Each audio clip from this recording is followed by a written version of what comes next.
Cleachtadh óna bhráí ar ceistí stacra. So just gonna rá dír ar an spota an Nodaireacht seo FX taon sé go dtí cuaigh slí seacht. So sin an slí an rud céad nó rud thugainn seo nó a rís is féling rá why carm le cuaigh slí seacht.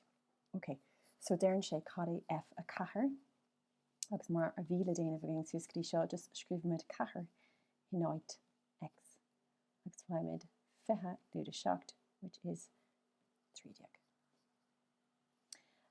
Chuir luda 3 in áit X an seo, so we have cuaig fá luda 3 luda seacht, so tá mé conné scríb amach go hiomlán luda cuaig dig luda seacht, which is luda fithe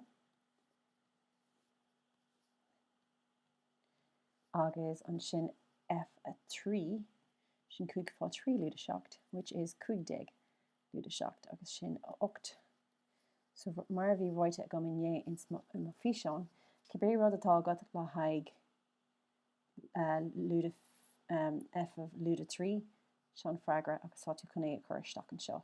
Cibé rud atá agat le haig F a 3 seo an freigra agus chuirn sin an seo in ionad an F a 3. So tá mé chun iad bhag begáin ar taobh. So in ionad F luda 3 feach tá mé conné sin a chuirteach luda fithe agus carm le cé in ionad F of 3 tá mé conné seo a chuirteach 8. So tá luda fithe carm le cé fa 8 nó 8 gur mid na ifrice ar dús.